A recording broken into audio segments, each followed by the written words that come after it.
Bonjour, je suis Souila, fondatrice de My Cake. Donc, je suis de formation graphiste. Après, je suis restée quelques années à élever mes enfants. C'est de là qu'est arrivée la passion pour la pâtisserie. Donc, j'ai cherché à me reconvertir et je me suis informée sur les formations. J'ai fait l'école Ferrandi Paris pour passer mon CAP pâtisserie. Et ensuite, pour créer mon entreprise, j'ai été contactée par Est Ensemble et le groupement de créateurs pour faire le Ducat, où je suis sortie majeure diplôme. Comme j'étais maman au foyer pendant de nombreuses années, j'ai cherché à ce qu'on mange mieux et donner le meilleur pour mes enfants. Et aussi pour les gâteaux d'anniversaire, des gâteaux plus créatifs. Et du coup, le déclic est venu de créer ma société. Alors, moi, je fais de la pâtisserie traditionnelle et du cake design. C'est de la pâtisserie personnalisée à 100% et bio.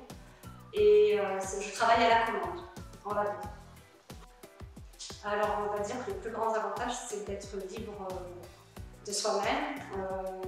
On prend la direction qu'on a choisie et surtout, on est maître de sa création de A à Z.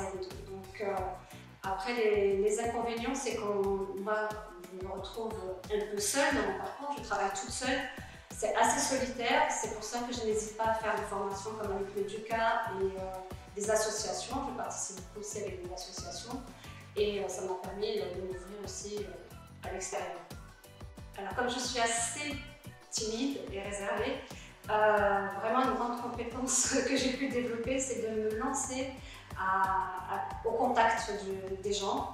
Par exemple pour la prospection, d'aller voir par exemple les épiceries fines. J'ai osé aller pousser de certaines portes et proposer mes produits. Donc il faut avoir plusieurs casquettes, être commercial, vendre ses produits, ses qualités, même si les produits parlent d'eux-mêmes, parce que je fais aussi goûter ce que je propose. C'est quand même un premier pas que j'avais du mal à franchir avant, mais là comme c'est pour moi et que ce sont mes produits, je n'ai pas eu trop de mal à me lancer et à parler de mes produits et du coup à pousser certaines portes.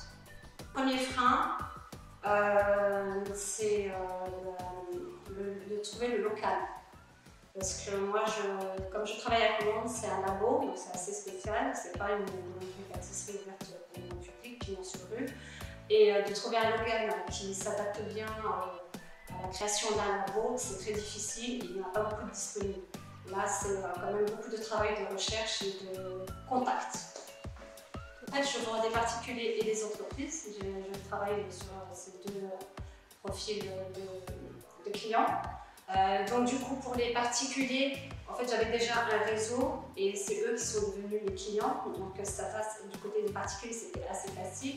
Et comme je donne des cours avec des partenaires, le contact est assez facile et donc c'était plutôt fluide. Comme je disais tout à l'heure, pousser certaines portes, par exemple du côté des entreprises, surtout avec la crise sanitaire, c'est quand même plutôt difficile. Donc j'ai réussi à pousser certaines portes des épiceries fines pour la vente des biscuits, des cakes de voyage bio. Et du coup, la première vente s'est très bien passée avec mon sens à Bagnolet et j'en suis contente, on teste nos produits. La suite évidemment de développer mon activité, j'espère surtout que ça fera un bon avec le local. Et surtout me développer aussi dans la communication, mon site internet. Je travaille dessus, la communication, les réseaux. C'est beaucoup de travail quand même en amont. Ne pas lâcher, de ne pas rester seul dans son coin. Il y a des hauts, il y a des bas, il y a beaucoup de bas. L'administratif, c'est aussi une grosse part de travail et à ne pas négliger parce que sinon on se retrouve très vite envahi. Mais ne pas rester seul. C'est vraiment mon grand conseil, ne pas rester seul.